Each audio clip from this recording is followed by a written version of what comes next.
tal? Bienvenidos, bienvenidas. Estamos ya aquí en Casa Salud, un programa que hace bien, sí, por supuesto, pero sobre todo porque accedemos a información precisa y confiable. Y el panorama hoy COVID es el siguiente: más de 5.100.000 recuperados, el total de vacunados prácticamente 30 millones con primera dosis, y el total de vacunados con dos dosis está sobre los 23 millones y seguramente, según lo anunció hace instantes la ministra Bisotti, va a incrementarse. ¿Por qué? Porque se ha iniciado la distribución de 2 millones de dosis de Sinopharm para niños y niñas entre 3 y 11 años, con lo cual el número de primera dosis probablemente en los próximos días inicie un ascenso que va a ser seguramente de alto impacto. Bienvenidos nuevamente. Nuestras vías de comunicación, como cada día, siguen siendo el WhatsApp 011-3545-6043, redes sociales, claro, @en Casa Salud OK, @niparatore, todas las posibilidades para que nos consultes, pero sobre todo para que reflexiones sobre esas dudas que tenés y que te hacen ruido, o que, bueno, querés empezar a comprender, más allá de lo que puedan decir muchos. Siempre la información final tiene que ver con cómo accedemos a distintas fuentes y hacemos nuestra propia evaluación. ¿Por qué? Porque las decisiones son individuales, las vas a tomar vos, para vos y para tus seres queridos. Y ahí es donde tenemos que ser muy responsables. Por eso en este espacio siempre vamos a las fuentes confiables, a los profesionales que estudian, que se forman y que nos transmiten su conocimiento de una manera sencilla. ¿Para qué? Para entender. Está con nosotros ya Daniela Hosborg, justamente, que es investigadora de CONICET, pero que sabe un montonazo, digámoslo así, y que ese conocimiento, Daniela, nos va a permitir poner blanco sobre negro en este momento en el que tenemos que tomar decisiones ni más ni menos que sobre nuestros hijos e hijas, ¿no? Hola, buen día, ¿cómo andás? La ¿Cómo verdad estás? que un gusto charlar con vos y charlar sobre estos temas que siguen preocupando por cómo se transmiten las noticias. Entonces me parece muy oportuno poder conversar y charlar. Claro, eso que decís es muy importante, cómo se transmiten las noticias, porque es una noticia positiva que finalmente tenemos una vacuna que es de las vacunas más seguras, ahora vos lo vas a poder explicar mejor que yo, como Sinopharm, y que podamos vacunar a la población. ¿Por qué es una vacuna como Sinopharm segura, en principio, Daniela? Me parece fundamental explicarlo. Sí, mira, esta plataforma de Sinopharm es una plataforma tradicional porque está constituida por el virus, que es el agente causal de la enfermedad, que está inactivado, que no se puede replicar en nosotros. Hay historia de otras vacunas que también tienen la misma plataforma y funciona muy bien en términos esto que nos planteamos de seguridad.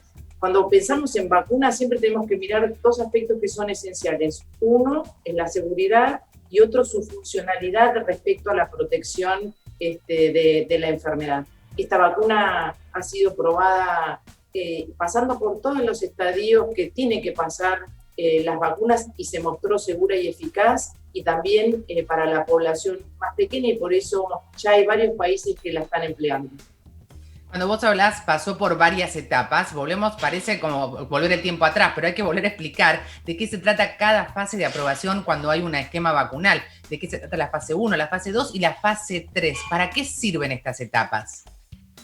Sí, la verdad que las vacunas es de los insumos en medicina que son los más estudiados porque son evaluados desde muchos niveles, primero en modelos animales. Si los modelos animales muestran que esta formulación que se diseñó podría funcionar bien en humanos, luego se arman los protocolos para que el ente regulador los autorice, y ahí se empiezan lo que se llaman las fases clínicas en humanas, que son desde la 1 hasta la 3. Lo que va variando en cada una de estas fases es la cantidad de personas que están incluidas y lo que se evalúa en cada una de estas fases. La primera pregunta que uno tiene cuando hace ese salto del modelo animal a los humanos es: ¿esta vacuna es segura para la población? Entonces se trabaja en esa fase 1 con un número pequeño de personas, en realidad de decenas, a veces son nada más que 10. En el caso de las COVID se incluyeron mucho más números para tener datos más robustos. Y bueno, cuando ahí se muestra que la vacuna es segura, se pasa a la siguiente fase, la fase 2, que se aumenta el número de personas para aumentar la diversidad. Tenemos que tener en cuenta que no todos somos iguales y podemos tener variación, entonces está bueno aumentar el número de personas. En la fase 2 se aumenta a cientos de de individuos, ahí se vuelve, como somos diversos, se vuelve a evaluar seguridad y se empieza a analizar cómo es la respuesta inmunológica de la vacuna. Si eso es exitoso, pasamos a la fase 3, que es mucho más numerosa. En el caso de las vacunas contra la COVID, se incluyeron muchos más individuos, decenas de miles de individuos, para tener robustez en los datos, y ahí se completan los estudios de seguridad y se evalúa respuesta inmunológica y, lo más importante, la funcionalidad. Si la vacuna es capaz de protegernos contra la enfermedad severa, contra la muerte, y ahí se hacen las evaluaciones con protocolos. Todos estos son con protocolos muy cuidados, con criterios de inclusión de los individuos que van a participar del estudio, con criterios de exclusión, para que los datos que se tengan ahí sean robustos y suficientes como para decir, sí, la vacuna está bien, produzcanla en cantidad y se puede usar en la población. Y después en población, en vida real, se siguen estudiando. Está la fase clínica 4, que se mira seguridad y también cómo está funcionando en vida real, ya sin voluntarios ni nada, sino todos, y si algo se detecta, enseguida se frena.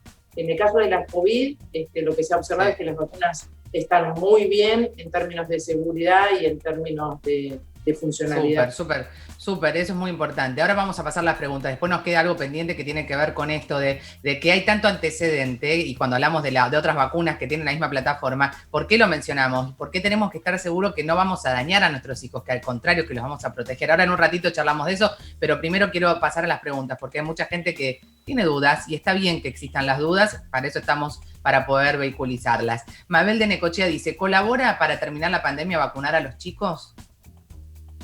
La respuesta es sí, los chicos se pueden infectar. Afortunadamente en ellos la infección no lleva a una enfermedad grave, solamente por ahí en aquellos que tienen comorbilidades, en ellos sí se ha observado el desarrollo de una sintomatología que no está buena, pero la mayoría de ellos cursa incluso asintomático. Entonces, ¿por qué protegerlos a ellos? Bueno, a los que tienen comorbilidad, por esto que acabamos de decir recién, y además lo que tenemos que pensar es que esta enfermedad, la COVID-19, es una enfermedad infectocontagiosa. ¿Eso qué quiere decir? Que hay personas que pueden contagiar a otros. Los chicos pueden contagiar a personas en las que en ellas la enfermedad puede ser severa e incluso fatal. Entonces, para apagar, digamos, y evitar ya todos los daños que nos está provocando esta pandemia, es necesario vacunarlos a ellos por esta razón. Súper importante lo que decís, Daniela. Vamos a otra consulta de María, en este caso, que es de San Isidro, y dice, me voy de vacaciones con una persona que no se quiere vacunar, yo sí estoy vacunada, ¿qué riesgo corro? Las personas que no se vacunan están susceptibles a infectarse, a enfermarse, y entonces van a tener sintomatología. Ojalá que no les pase nada a ellos, pero sí te podés contagiar de esa persona. Estaría bueno charlar con ella para entender por qué no se quiere vacunar. Muchas personas es muy variado, y por ahí ver con esto, ¿no? Si es que tiene alguna duda, llevarle toda la información. Hay mucha información que muestran que las vacunas están funcionando, digamos, esta situación epidemiológica de Argentina. Y no convencer, sino contar la propia experiencia y entender la responsabilidad que uno tiene. Fíjate lo que plantea María, es una cuestión de convivencia finalmente. Vamos a la próxima pregunta, a ver si llegamos a una más, porque tenemos un ratito. Patricia de Belgrano dice, quiero saber si tuve COVID en algún momento, ¿qué prueba debería hacerme? Si querés saber si tuviste la prueba de mirar anticuerpos específicos, eso te ayudaría a ver, porque es lo que dura más en el tiempo, y entonces te dice que te da positivo, que alguna vez tuviste la enfermedad. Eso siempre y cuando no te hayas vacunado, porque si te vacunaste, tenés que ver esos anticuerpos contra qué. Digamos, si no los puedes confundir, los anticuerpos de la vacunación con los anticuerpos de la infección. Tal cual, es muy complejo quizás entrar en eso. Bueno, quiero dejarles a todos ustedes las redes de Daniela, que son siempre una fuente de inspiración, de información. Es @DaniHosborg, Dani Hosborg con B larga y con Z, ahí lo pueden ver. Y siempre insisto en este punto, busquen fuentes en las redes sociales, y ya las consumimos, donde podamos informarnos con claridad, con certeza, porque el miedo siempre es un mal consejero.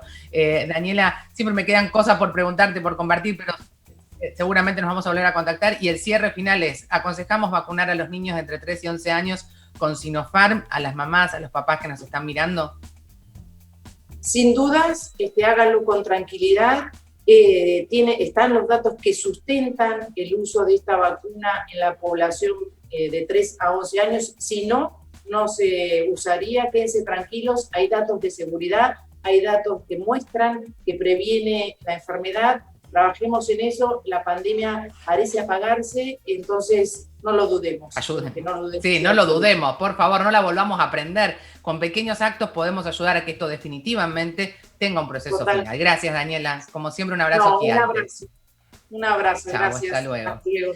Chau. Hablábamos de COVID, pero hay temas que ustedes saben de nosotros nos ocupamos mucho, porque es un programa de salud, porque es un programa que trabaja desde la prevención, que es la mejor manera de lograr el bienestar. Y vamos a hablar de las enfermedades de transmisión sexual, un tema que en general no se habla, pero con el que convivimos, con el que tenemos que estar súper atentos, porque con pequeños cambios o pequeñas acciones podemos también hacer la gran diferencia. Está con nosotros Natalia Ag. ¿Estás ahí, Natalia? Tocaya querida, directora de prevención y testeo. ¿Cómo estás? Hola Natalia, ¿cómo estás? Buen día. Bien, muy bien, con muchas ganas de hablar sobre este tema, que es un tema, no sé si llamarlo tabú, pero un tema que en general no se trata en lo cotidiano, pero vive con nosotros, que tienen que ver con las enfermedades de transmisión sexual, que son muchas, Natalia, y que me parece que es importante que vos nos hagas una síntesis para empezar y meternos en el tema mientras la gente pueda hacer sus consultas por WhatsApp, porque es algo con lo que muchas veces hay generaciones que no quieren hablar, o lo importante de hablar con nuestros hijos y nuestras hijas de todo esto, ¿no? Sí, bueno, todo lo que tenga que ver con la sexualidad sigue siendo un poco tabú, es algo de lo que no se habla. Entonces, un poco para hablar de las infecciones de transmisión sexual, que tal como lo dicen, son infecciones que se transmiten de una persona a otra durante las relaciones sexuales, que pueden ser productos de virus, de bacterias o de parásitos. Las más comunes, las que más escuchamos, son la sífilis, la gonorrea, la clamidia, el VIH, el HPV, las hepatitis virales. Entonces, importante hablar de estos temas y también saber que muchas de estas infecciones pueden no tener síntomas. Con lo cual, muy importante, una vez por año, hacer la consulta al médico o médica de confianza para hacerse un chequeo general, análisis, y bueno, desde ya que sí notamos algo raro, algo diferente, algo que nos preocupe en nuestros genitales, consultarlo lo antes posible. Fundamental eso. Tenemos consultas de los televidentes y me encanta que consulten porque es la manera quizás desde un otro lugar de poder compartir esas dudas. Sofía de Castelar dice, ¿el VIH es la infección sexual más grave o es un mito? Bueno, es un mito. El VIH es la que más estigma tiene, la que más discriminación presentan las personas que viven con VIH, quizás porque en sus comienzos mucho no se sabía, no había tratamiento, entonces todas las infecciones de transmisión sexual son graves si no se tratan. Y para tratarlos es importante detectarlos, con lo cual, tanto para VIH como las otras ITS, como te decía anteriormente, hacerse un test de VIH, consultar con un médico, porque cuanto uno antes las detecta, mejor las puede tratar y bueno, en el caso de VIH tiene tratamiento muy efectivo, que incluso hablamos de que el VIH, si se trata a tiempo y se llega a un nivel indetectable de virus, es decir, una muy poquita cantidad de virus en sangre, hace que sea intransmisible, es decir, que no transmite a la otra persona. Fíjate cuánto ha cambiado en este corto tiempo que lleva el VIH. Tal cual, eso iba a decirte. Hay un montón de tratamientos y medicamentos y un montón de herramientas que hace, no sé, 10 años, por ejemplo, no existían, ni hablemos de hace 20 años. El estigma quedó, pero tenemos que trabajar para que eso se termine. Gracias, Sofía, por tu pregunta. Vamos a otra consulta y en un ratito te voy a preguntar por el HPV, pero en este caso Sandra dice, ¿cómo me doy cuenta si tengo una enfermedad de transmisión sexual? Bueno, como te decía anteriormente, algunas pueden presentar síntomas, entonces sí vemos que tenemos alguna lastimadura o un dolor en la zona genital, alguna secreción diferente, o ardor al orinar, un dolor en la parte baja del abdomen, alguna verruga, alguna lesión, por supuesto consultar. Pero, ¿hay alguna que no tenga síntomas, Natalia? ¿Hay alguna, hay algunas que no tienen síntomas? Bueno, por ejemplo, el HPV, por eso es importante que una vez por año hacerse el Papa Nicolau, digo, desde Tita Merelo que lo decía, pero bueno, Sí. es importante continuar diciéndolo para que, bueno, para poder prevenirlo. Eso es El Papa bueno, un Nicolau, examen que lo muy decías, sencillo. totalmente, pero el Papa Nicolau, y me parece que es importante explicarle a muchas generaciones que nos ven, que es algo nuevo, de lo que por suerte hablamos, el HPV, que no tiene que ver con una edad solamente, se puede presentar en cualquier momento de la vida de una mujer. Eso también es otro mito, porque, bueno, yo estoy menopáusica, ya está, ya se pasó. ¿Cómo podemos aportar a esto un poco más de claridad? Exactamente, desde que uno tiene la primera relación sexual, e incluso antes, digo, es fundamental que las mujeres podamos consultar, hacernos el Papa Nicolau durante toda nuestra Sí. vida. Y también de decir que, bueno, del HPV nosotros en Argentina tenemos la suerte, y un poco antes lo que hablaba la doctora de vacunación, que tenemos dentro de nuestro calendario obligatorio la vacuna de HPV Sí. para niñas y niños de 11 años, así que bueno, es algo también muy importante el tema de la prevención. Quizás cuanto antes se detectan a tiempo, la mayoría de estas ITS, algunas se pueden curar y otras se pueden tratar de una forma muy efectiva, así que bueno, es fundamental, Totalmente. digo, la consulta periódica. No quiero dejar la charla sin preguntarte algo muy concreto. Vos decías, y está muy bien, en el calendario tenemos la vacuna de HPV para niños y niñas, no solo niñas, lo aclaro porque a veces también quedan dudas respecto a eso. ¿Qué pasa con las personas que ya somos más grandes, que por supuesto no estamos con esa posibilidad de cuando fuimos niños de la vacuna? ¿Es posible vacunarse en otra etapa de la vida con la vacuna HPV? Siempre es la consulta con el médico. Para algunas Bien. personas que teniendo quizás alguna otra infección, por ejemplo, las personas con VIH, se recomienda que aún ya hayan tenido, pasado los 11 años y hayan tenido relaciones sexuales, que igual se puedan vacunar. Pero Bien. por supuesto siempre la consulta al médico, poder hablarlo, Siempre. que realmente nuestro Sí. médico sea alguien de confianza donde podamos charlar de estos temas puntuales.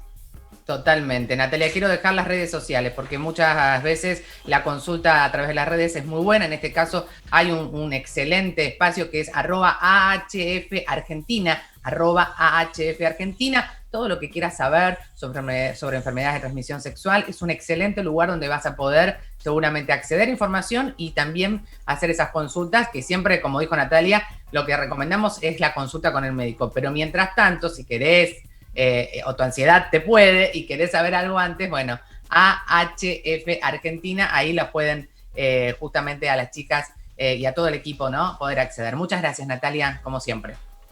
Bueno, muchas gracias. Hoy se trata en Comisión de Salud de Diputados la Sí. nueva ley de VIH, hepatitis virales Sí. y ITS, así que, Correcto. bueno, por favor le pedimos a la comisión que genere el dictamen para no perder nuevamente el estado parlamentario. Muchísimas gracias.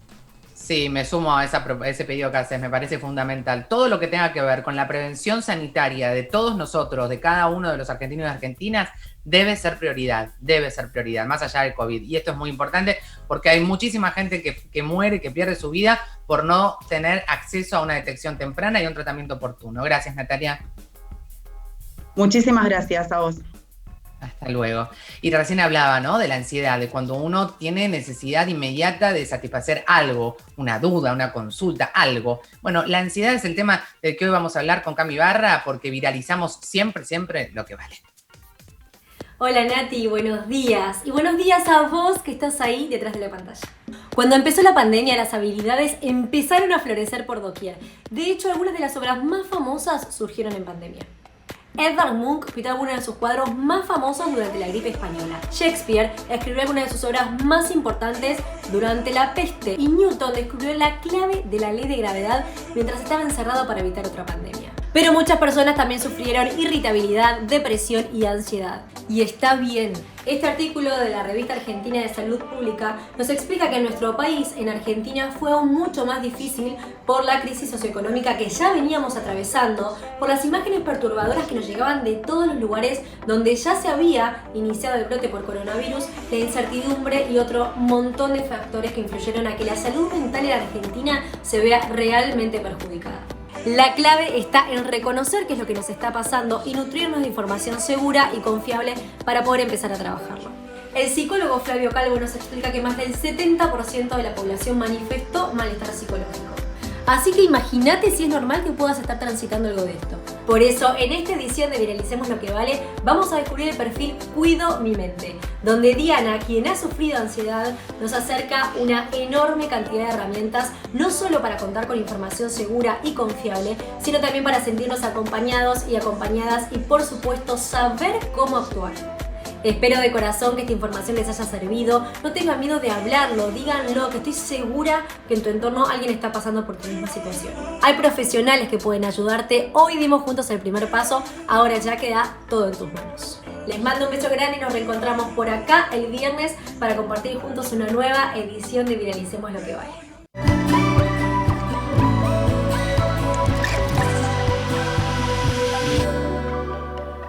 Gracias, Cami Barra. Ansiedad de tener, de saber, de poder transformar esa ansiedad en algo productivo. Se puede, ¿vieron que se puede? @Camila Ibarra. La pueden seguir ella allí con estas info y también lo vamos a poner en un ratito en @encasasalud.ok. Esto y mucho servicio porque por eso estamos. Ahora vamos a hablar de algo que también nos pasa a todos en esta época donde vienen las alergias, donde los plátanos nos hacen llorar, nos hacen estornudar. Está con nosotros ya en contacto la doctora Silvana Justi desde el Hospital Posada. Silvana, bienvenida, ¿cómo estás? Acá Natalia Paratore. Hola Natalia, buenos días a todos. ¿Cómo te va? Bueno, decía recién, ¿no? Salimos a la calle, empezamos a estornudar, nos lloran los ojos. ¿De qué se trata esta época de alergia? ¿Cuáles son esos síntomas a los que tenemos que estar atentos? Porque bueno, seguimos todavía con el COVID, con la pandemia y a veces hay algunos síntomas que son bastante similares, ¿no? Sí, obvio.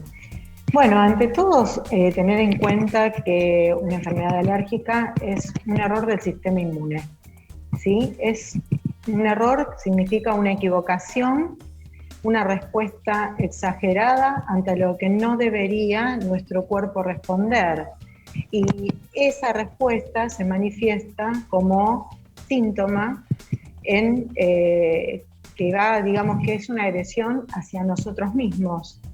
Entonces, existe un anticuerpo, que es la inmunoglobulina E, que erróneamente actúa sobre las mucosas, en este caso la mucosa nasal, la mucosa conjuntival, o sea, los ojos, generando los síntomas de alergia.